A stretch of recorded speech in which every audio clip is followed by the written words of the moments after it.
مرکز کی شان و شوکت احمد رضا کی رنگت،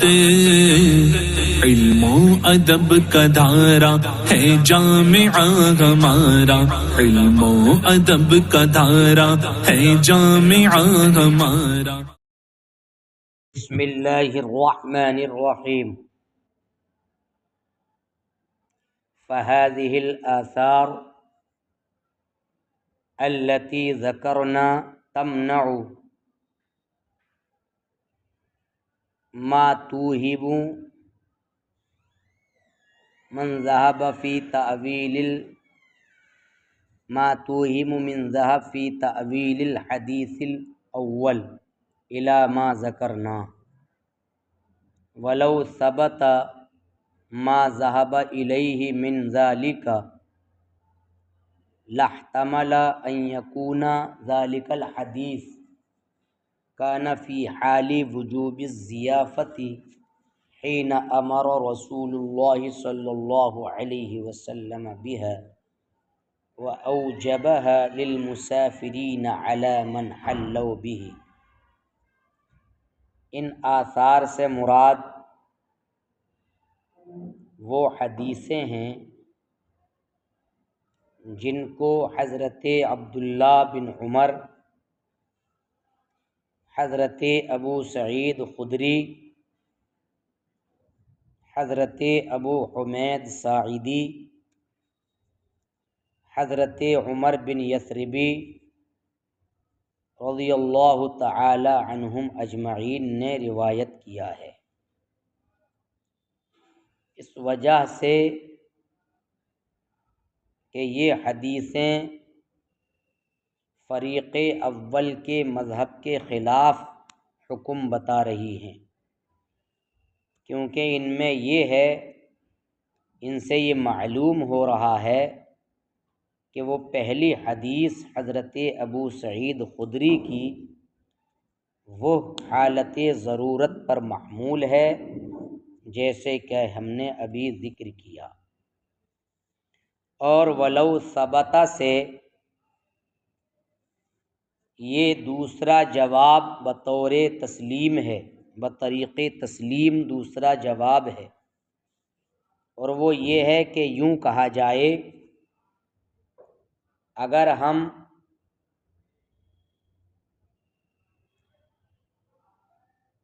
فریق اول کی بات مان بھی لیں اور پہلی حدیث کی تعویل میں جس طرف وہ گئے ہیں تو اگر اس کو مان بھی لیا جائے تو برسبیل تسلیم یہ جواب ہوگا کہ ہو سکتا ہے وہ حدیث اس وقت بیان ہوئی تھی، اس وقت کی بات اس میں ذکر کی گئی ہو کہ جس وقت ضیافت واجب تھی، مہمانی واجب تھی، جیسا کہ اس سلسلے میں اخبار آئے ہیں۔ تو جب ضیافت کا وجوب منسوخ ہو گیا اور ضیافت کا حکم جو وجوب کا ہے وہ مرتفع ہو گیا، تو اب اس حدیث کا حکم بھی مرتفع ہو گیا، تو اب معاملہ اس پر جا کر ٹکا جو فریق ثانی کا مذہب ہے۔ سمجھ میں آئی بات؟ آگے دیکھیں، فَإِنَّهُ قَدْ حَدَّثَنَا ابن مرزوق قال حدثنا بشر بن عمر ووهب بن جرير قال حدثنا شعبة عن منصور عن الشعبي عن المقدام أبي كريمة قال قال رسول الله صلى الله عليه وسلم ليلة الضيف حق واجب على كل مسلم ممن أصبح بفنائه فإنه دين إن شاء اقتضاه وإن شاء تركه إن شاء اقتضاه۔ اب یہ وہ آثار شروع ہو رہے ہیں کہ جو اس بات پر دلالت کر رہے ہیں کہ ضیافت اس وقت واجب تھی، یعنی کسی مقام پر کہیں کسی کے گھر مہمان جاتا تو میزبان کو اس کی ضیافت واجب تھی۔ وہ حدیثیں اس میں آ رہی ہیں۔ تو سب سے پہلی جو حدیث ہے وہ مقدام کی حدیث ہے، اور امام ابو جعفر طحاوی نے حدیث مقدام کو 4 صحیح طریق سے ذکر کیا ہے، 4 صحیح طرق سے اس کو تخریج کیا ہے۔ ان طرق صحاح میں سب سے پہلا جو طریق ہے وہ حضرت ابراہیم بن مرزوق کا ہے، جس کی عبارت میں نے ابھی پڑھی۔ وہ ان کے بعد جو راوی ہیں بشر بن عمر الزہرانی ہیں اور وہب بن جریر، دونوں نے حضرت شعبہ سے روایت کیا، اور انہوں نے منصور بن معتمر سے، اور انہوں نے عامر شعبی سے، اور عامر شعبی اور انہوں نے مقدام بن معدی کرب کندی صحابی سے، جن کی کنیت ابو کریمہ ہے، اور ایک قول یہ ہے کہ ان کی کنیت ابو یحییٰ ہے، ٹھیک ہے نا۔ تو یہ اس کا وہ ہے کہ اللہ کے رسول صلی اللہ علیہ وسلم نے فرمایا کہ مہمان کی شب یہ ایسا حق ہے جو ہر اس مسلمان پر ضروری ہے کہ جس کے آنگن میں اس نے صبح کی،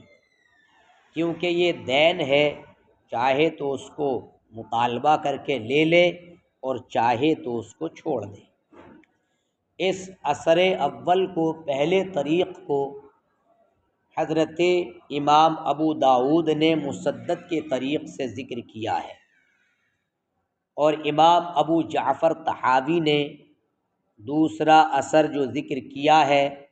وہ فرماتے ہیں حدثنا بکار، یہ بکار بن قتیبہ ہیں، قال حدثنا ابو داؤد، یہ ابو داؤد سلیمان بن داؤد الطیالسی ہیں، وہ فرماتے ہیں حدثنا شعبہ، پوری حدیث اسی کے مثل ذکر کی ہے۔ پھر اس کو امام ابن ماجہ نے علی بن محمد کے طریق سے ذکر کیا ہے۔ تیسرا اثر امام ابو جعفر طحاوی کا فہد کے ذریعے ہے، بلکہ نہیں، نصر کے ذریعے، کہتے ہیں حدثنا نصر بن مرزوق قال حدثنا الخصیب، یہ خصیب بن ناصح الحارثی ہے، وہ کہتے ہیں حدثنا وہیب، یہ وہیب بن خالد ہیں، عن منصور، یہ منصور بن معتمر ہیں، عن الشعبی، پوری سند اسی کے طور۔ اور اس تیسرے اثر کو طبرانی نے اپنی معجم میں اس کو احمد بن داؤد مکی کے حوالے سے ذکر کیا ہے۔ چوتھا اثر فہد بن سلیمان کے طریق سے اس کو ذکر کیا ہے، قال حدثنا عبد اللہ بن صالح ان ابا طلحة حدثه عن ابی ہریرہ عن النبی صلی اللہ علیہ وسلم قال، سمجھے؟ تو اس طریقے سے فرمایا ایما ضیف نزل بقوم، جو مہمان کسی قوم پر اترا اور مہمانی کے لیے، اور اس مہمان نے محروم ہونے کی حالت میں صبح کی، تو اب اس کے لیے یہ جائز ہے کہ وہ اپنی مہمانی کی مقدار اس سے لے لے، اور اس پر کوئی حرج نہیں ہے۔ اس احمد بن عبد الرحمن کی حدیث بھی انہی کے ہم معنی ہے، اور مماثلت لفظیہ اور معنویہ اس کے اندر بلکہ پائی جا رہی ہے۔ حدثنا ابن ابی داؤد، یہ ابراہیم بن ابی داؤد البرلسی ہیں، وہ کہتے ہیں حدثنا ابو مسہر، یہ مسہر عبد الاعلی بن مسہر الغسانی ہیں، وہ کہتے ہیں حدثنی یحییٰ بن حمزہ، یہ یحییٰ بن حمزہ بن واقد ہیں، وہ روایت کرتے ہیں زبیدی سے، یہ محمد بن ولید زبیدی ہیں، اور وہ روایت کرتے ہیں مروان بن روبہ سے۔ رعبہ تو یہ مروان بن رعبہ تغلبی ہیں، ابو حسن ہیں، شامی ہیں، حمصی ہیں، اور ابن حبان نے ان کی ثقاہت کو بیان کیا ہے۔ وہ روایت کرتے ہیں عبد الرحمن بن ابی عوف الجرشہ الحمصی سے، جو قاضی ہیں حمص کے، اور ابن حبان نے ان کی بھی توثیق کی ہے۔ وہ روایت کرتے ہیں عن المقدام بن معدی کرب کندی الصحابی ان رسول اللہ صلی اللہ علیہ وسلم قال ایما رجل ضاف قوم، جس کسی مرد نے کسی قوم کی ضیافت، یعنی جو مرد کسی قوم کا مہمان بنا، تو اب ان لوگوں نے اس کی مہمانی نہیں کی، تو اب اس مہمان کے لیے اس کے بعد اپنی مہمانی کی مثل لینا اس کے لیے جائز ہے، اور اس میں کوئی حرج نہیں ہے، بلکہ ضروری ہے اس کے لیے کہ وہ لے۔ سمجھ میں آئی بات؟ تو یہ مطلب بمثل قراہ، یہ قرا قاف کے کسرے کے ساتھ ہے، سمجھے؟ یہ یہاں تک حدیثیں ہوئیں، اور ان سے یہی ثابت ہوا کہ مہمانی پہلے واجب تھی۔ فرماتے ہیں حدثنا ربیع المؤذن قال حدثنا شعیب بن لیث، گزر چکے ہیں ان کے حالات۔ قال حدثنا اللیث عن یزید بن ابی حبیب عن ابی الخیر عن عقبہ بن عامر قال، حضرت عقبہ بن عامر کہتے ہیں قلنا یا رسول اللہ، ہم نے بارگاہ رسالت مآب صلی اللہ تعالی علیہ وسلم میں عرض کی، انکا تبعثنا، آپ ہمیں بھیجتے ہیں تو ہمارا گزر ایک ایسی قوم کے پاس سے ہوتا ہے، تو ہم یعنی ہمارا گزر کچھ لوگوں کے پاس سے ہوتا ہے، تو فرمایا ان نزلتم بقوم، اگر تم کسی قوم کے مہمان بنو اور وہ قوم کے لوگ تمہارے لیے مہمان کے مناسب اشیاء خورد و نوش کا حکم کریں یا انتظام کریں، فاقبلوا، تو تم اس کو قبول کر لو، اور اگر نہ کریں تو تم ان لوگوں سے مہمان کا وہ حق حاصل کر لو جو مناسب ہوتا ہے، تو مناسب حق لے لو۔ تو اب فأوجب الضیافۃ فی ہذہ الآثار، تو نبی کریم صلی اللہ تعالی علیہ وسلم نے ان آثار میں ضیافت کو واجب قرار دیا، وجعلها دینا، اور اس ضیافت کو قرض قرار دیا، اور وجعل للذی وجبت لہ اخذها، اور جس کے لیے ضیافت کو واجب قرار دیا اس کے لیے اس ضیافت کا لینا ضروری قرار دیا، کما یاخذ الدین، جیسے کہ دین کو لیا حاصل کرتا ہے انسان۔ ثم نسخ ذالک، پھر اس کو منسوخ کر دیا، یا ثم نسخ ذالک، اس کو پھر منسوخ کر دیا گیا۔ تو اس میں یہ بتایا کہ یہ منسوخ، پہلے ضیافت واجب تھی پھر منسوخ ہو گیا اس کا حکم۔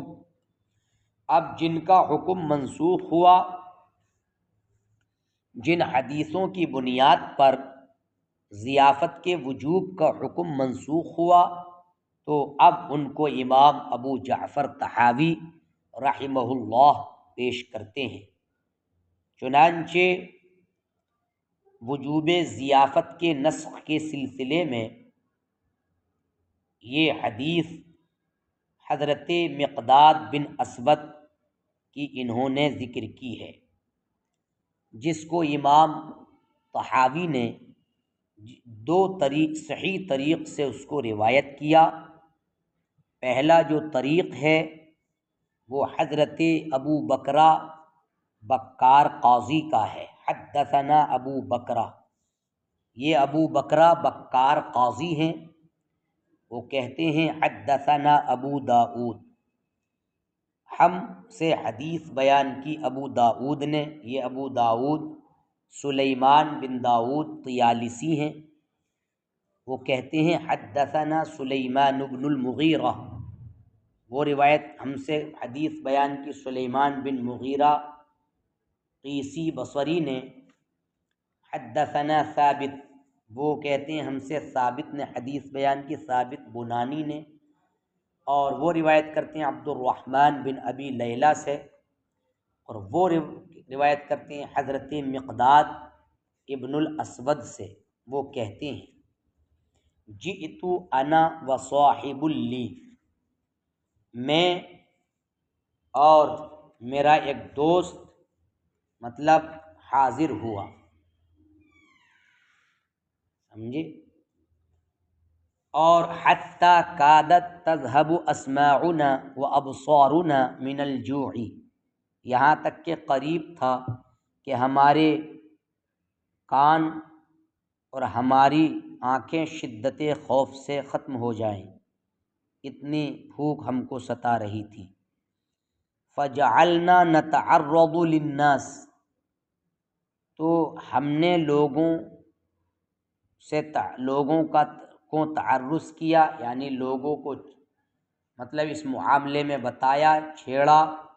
انہیں خبر سے آگاہ کیا، ہم لوگوں کو آگاہ کرنے لگے، لوگوں سے تعرض کرنے لگے، شدت بھوک کا ذکر کرنے لگے۔ فلم یضفنا احد، تو ہمیں کسی نے اپنا مہمان نہ بنایا۔ فأتینا النبی صلی اللہ علیہ وسلم، تو ہم بارگاہ رسالت مآب صلی اللہ تعالی علیہ وسلم میں حاضر ہوئے۔ عرض کیا یا رسول اللہ صلی اللہ علیہ وسلم، اصابنا جوع شدید، ہم کو بہت سخت بھوک محسوس ہوئی، لگ رہی ہے۔ فتعرضنا للناس، ہم نے لوگوں سے اس بابت کہا بھی۔ فلم یضفنا احد، ہمیں کسی نے اپنا مہمان نہ بنایا۔ فأتیناک، تو ہم آپ کی بارگاہ میں حاضر ہوئے۔ فذهب بنا الی منزلہ، تو نبی کریم صلی اللہ علیہ وآلہ وسلم ہمیں اپنے کاشانے پر لے گئے، مجھے اور میرے دوست کو اپنے کاشانے پر مطلب یہ ہے کہ لے گئے، اور وعنده اربعۃ اعنز، اور نبی کریم صلی اللہ علیہ وآلہ وسلم کے پاس ان کی بارگاہ میں جو چار مطلب یہ ہے کہ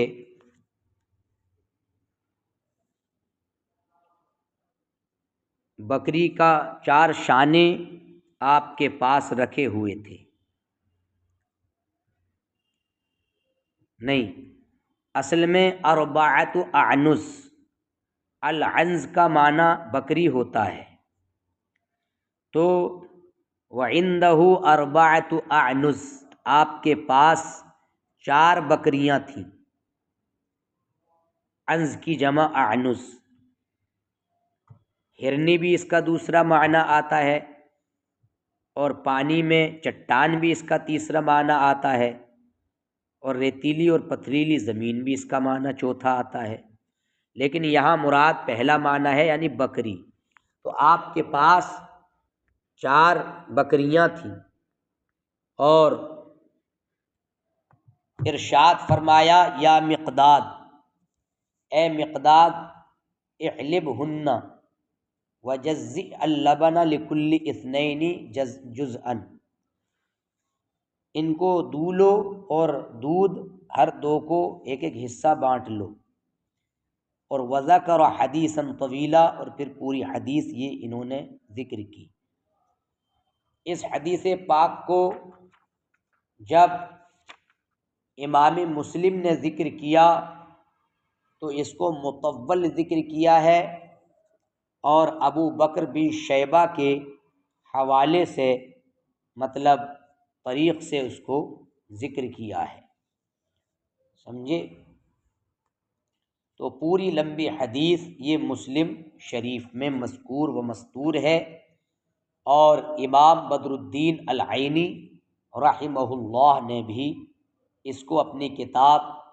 نخب الافکار شرح معانی الآثار کے اندر بھی اس کو مطلب مسلم کے حوالے سے ذکر کیا ہے۔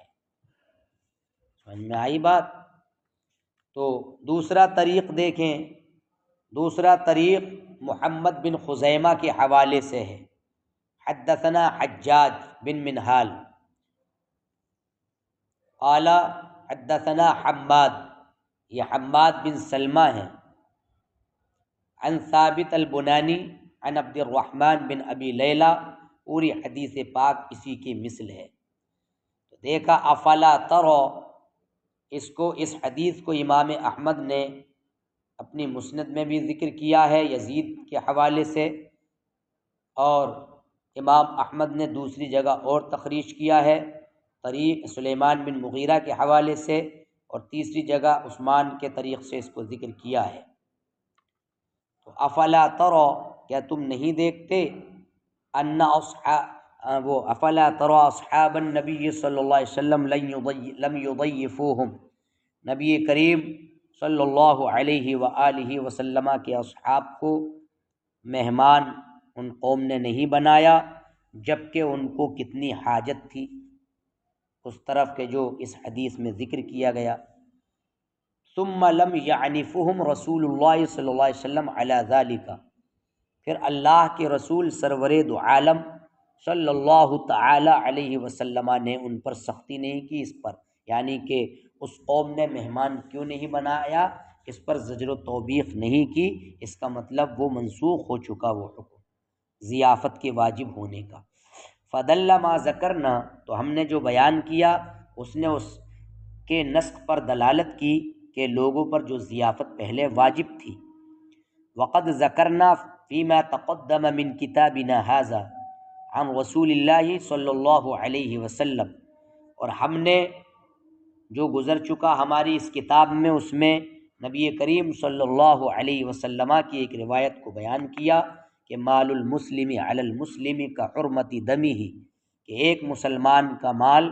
دوسرے مسلمان پر اس کے خون کی حرمت کی طرح ہے۔ دیکھیے وقد حدثنا ربیع المؤذن، یہ وجوب ضیافت کے نسخ کا جو بیان ثابت ہوا، اس نسخ کے بیان کی تاکید کے لیے یہ ذکر کر رہے ہیں، اور حسن اسناد سند کے ساتھ اس کو ذکر کیا ہے ربیع بن سلیمان مؤذن کے حوالے سے۔ قال حدثنا اسد، یہ اسد بن موسیٰ ہیں، اور محمد بن عبد الرحمن، وہ کہتے ہیں حدثنا ابن ابی ذئب، یہ محمد بن عبد الرحمن بن ابی ذئب ہیں، مدنی ہیں، اور وہ عن عبداللہ ابن السائب الکندی، امام ابن سعد اور ابن حبان نے ان کی توثیق کی ہے۔ وہ روایت کرتے ہیں اپنے والد سائب بن یزید کندی سے، اور وہ اپنے دادا سے روایت کرتے ہیں انہ سمع النبی علیہ السلام یقول، کہ انہوں نے نبی کریم صلی اللہ علیہ وسلم کو کہتے ہوئے سنا، لا یأخذ احدکم متاع صاحبہ لاعبا ولا جادا، وَإِذَا أَخَذَ أَحَدُكُمْ عَصَا أَخِيهِ فَلْيَرُدَّهَا إِلَيْهِ، تم میں سے کوئی اپنے دوست کی برتنے کی چیز نہ کھیل کے طور پر لے اور نہ سنجیدگی کے اعتبار سے لے۔ ہاں، جب تم میں سے کوئی اپنے بھائی کی لاٹھی لے لے تو وہ لاٹھی اپنے بھائی کو ضرور واپس کرے۔ تو یہ اس سے بھی مطلب امام ابو داود نے اور امام ترمذی نے اس کو اپنے اپنے طور سے اس کو روایت کیا ہے۔ تو یہ یہاں تک مطلب یہ ہے کہ بیان بحمد اللہ تبارک و تعالی وعونہ پورا ہوا۔